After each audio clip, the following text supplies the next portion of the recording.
today we will start C language. So first of all, what is C?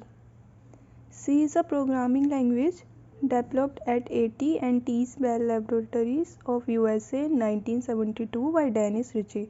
So basically C language Dennis Ritchie ने बनाई थी 1972 में.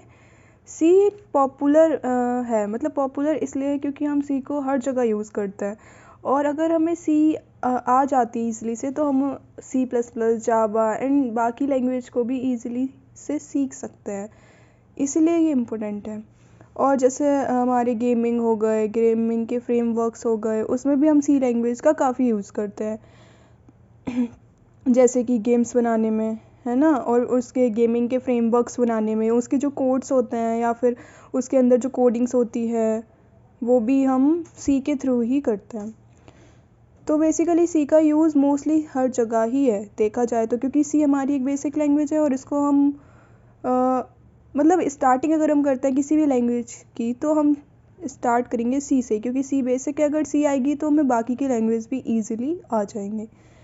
तो सी के कुछ मेजर पार्ट्स भी हैं, और सी को बोल सकते हैं कि ऑपरेटिंग सिस्टम्स में भी यूज़ करते हैं, जैसे हमारी विंडोज़ हो गई, यूनिक्स हो गया, लिनक्स हो गया, एंड्रॉयड हो गया, ये सब हमारा सी में ही लिखा जाता है. बेसिकली सी हमारा सब में यूज़ होता है. अब जैसे सी लैंग्वेज का मतलब जैसे किसी को सीखना है तो बेसिकली हम कहाँ से स्टार्ट करेंगे. तो फर्स्टली अल्फ़ाबेट, फिर कांस्टेंट वेरिएबल्स, इंस्ट्रक्शंस, प्रोग्राम. जब भी हम कोड लिखेंगे तो एक हमारे पास ये सब तो होना ही चाहिए, तभी तो प्रोग्राम लिख पाएंगे. तो बस वही दिया गया है सिंपली कि अल्फ़ाबेट्स या फिर कांस्टेंट वेरिएबल्स होने चाहिए. जब हम इंस्ट्रक्शंस देंगे दैन हम प्रोग्राम करेंगे. Alphabet, digits and special symbols क्या होते हैं. जैसे अल्फ़ाबेट्स में सब जानते ही हैं, A, B, Y, Z, and digits में भी हमारा सिंपल सा आ जाता है ये काउंटिंग्स. और स्पेशल सिंबल्स, हम स्पेशल सिंबल्स जैसे अर्थमेटिक सिंबल्स मान लीजिए, जो भी अर्थमेटिक लॉजिकल सिंबल्स होता है वो सारे हमारे से स्पेशल सिंबल्स में आते हैं जिनको हम यूज़ करते हैं सी लैंग्वेजेस में. अब हमारा कांस्टेंट वेरिएबल्स और कीवर्ड्स क्या होता है.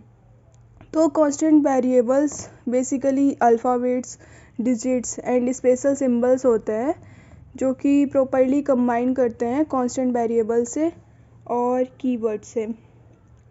और भी हम बोल सकते हैं कि प्रोग्रामिंग लैंग्वेज में जो कांस्टेंट्स होते हैं उनको हम लिटरल्स भी कहते हैं. ठीक है, तो हम यहाँ पे लिख सकते हैं कि जो हमारे कांस्टेंट्स होते हैं वो बेसिकली हमारे लिटरल्स भी होते हैं. वेयर इज वेरिएबल्स को हम आइडेंटिफायर्स भी कहते हैं. ठीक है, तो इसको हम आइडेंटिफायर्स भी बोलते हैं. और सी लैंग्वेज में बहुत तरह के कांस्टेंट्स भी होते हैं, मतलब बहुत तरह के तो नहीं कह सकते, बेसिकली 2 टाइप्स, प्राइमरी, सेकेंडरी, है ना. एंड कांस्टेंट वेरिएबल्स, कीवर्ड्स का तो यूज़ हर लैंग्वेज में ही होना है, इसके बिना तो आप कोई कोड लिखेंगे नहीं. तो जैसे टाइप्स ऑफ सी कांस्टेंट्स में फर्स्टली हमारा primary constants and secondary constant. Primary constants में हमारे इंटीजर्स आ गए, रियल्स आ गए, कैरेक्टर्स आ गए. और सेकेंडरी कांस्टेंट्स में हमारे pointer, array, string, structure, union, annum and etcetera, ऐसे बहुत सारे पॉइंटर्स आ जाएंगे.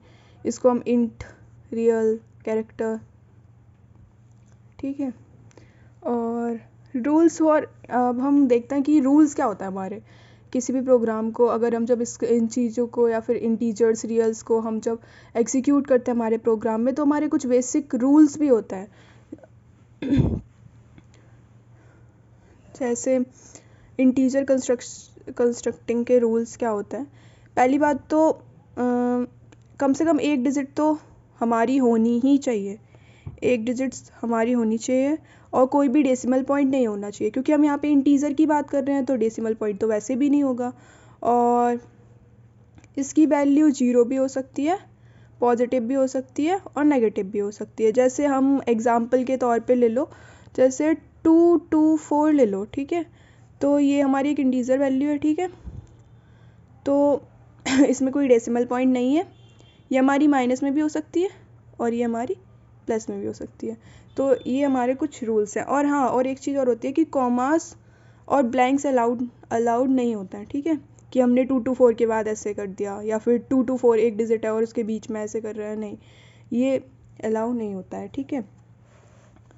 और जैसे हम रेंज ऑफ इंटीजर की बात करें, इंटीजर में भी यही होता है रूल्स, इंटीजर का तो सेम यही हो गया, बट एक चीज़ और होती है कि इनकी जो इंटीजर की जो वैल्यू होती है वो डिफाइंड होती है, कि मतलब जैसे हम जिस पे भी कोडिंग करते हैं उसके अकॉर्डिंग, जैसे किसी में जो रेंज होती है वो ऐसे 2 to 4 5 6 7 8 9 से प्लस 2 to 4, मतलब एक डिफाइंड होती है।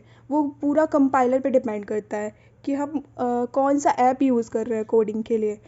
जैसे हम विजुअल स्टूडियो कोड को हम यूज़ कर रहे हैं अगर कोडिंग्स के लिए, तो उसकी अलग रेंज होगी इंटीजर वैल्यू के लिए।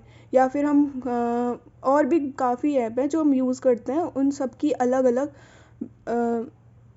अलग वैल्यू होती है जो कि डिफाइन होती है, ठीक है। और इंटीजर कंस्ट्रक्टिंग में हम ये भी बोल सकते हैं कि मतलब जो हमारी रेंज होती है इंटीजर्स की, वो हमारी डिपेंड होती है कंपाइलर पे। बेसिकली सारे इसमें ऐसे ही, सारे केसेस में ऐसे ही होता है कि जो हमारी वैल्यू होती है वो हमारी कंपाइलर पे डिपेंड करती है। तो जैसे सबका एक फिक्स पॉइंट होता है, जैसे विजुअल स्टूडियो कोड में हमारा देखें तो -2147483 ऐसे +21472 लाइक दैट ऐसे, ठीक है। टर्बो सी या फिर C++ की रेंज माइनस में होती है हमारी 32768 से लेके पॉजिटिव 32767 तक।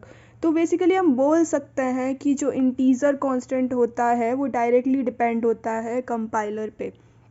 अब हम रूल्स देखते हैं रियल कांस्टेंट कंस्ट्रक्टिंग के। तो बेसिकली जो रूल्स होते हैं हमारे रियल कांस्टेंट कंस्ट्रक्टिंग के, वो भी सेम ही होता है।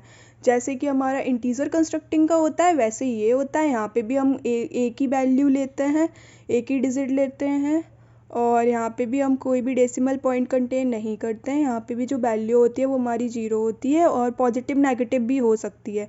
और कॉमास और ब्लैंक्स यहाँ पे भी अलाउड नहीं होते हैं।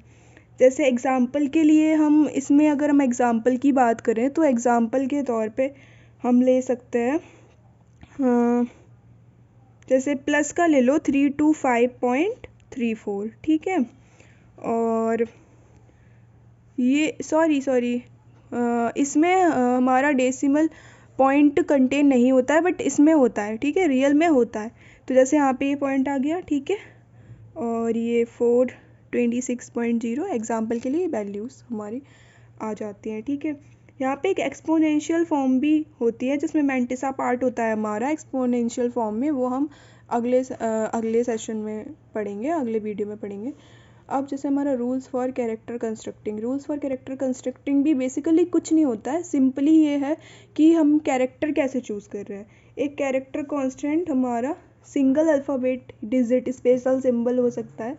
जैसे सिंगल अल्फ़ाबेट एग्जाम्पल के लिए जैसे ए है, ठीक है, या फिर डिजिट ले लो हमारी 1 है, ठीक है, स्पेशल सिंबल है, ये हो गया, ठीक है। तो हम इसको ऐसे बोल सकते हैं। और ये बस इसमें ये याद रखना है हमारा कि अगर कैरेक्टर कंस्ट्रक्टिंग है तो यहाँ पे इसको हम कॉमा के अंदर लिखेंगे, ये इसका रूल्स होता है। अगर हम कॉमा के अंदर नहीं लिखेंगे तो ये हमारा गलत हो जाएगा। जैसे हमने ए लिया है, ठीक है, ए हमारा अल्फ़ाबेट है तो इसको भी हम कॉमा में लिखेंगे। और जैसे हमने 1 लिया है तो 1 को भी हम कॉमा में लिखेंगे। जैसे हमने स्पेशल कैरेक्टर इक्वल्स टू लिया है, ठीक है, तो इक्वल्स टू को भी हम कॉमा में लिखेंगे। मतलब बेसिकली यहाँ पे यही होता है कि हम कोई भी ऐसा वैल्यू लेते हैं कैरेक्टर कंस्ट्रक्टिंग में, उसको हम कॉमा में बंद करेंगे। तो आज के लिए बस इतना ही, बाकी नेक्स्ट वीडियो में।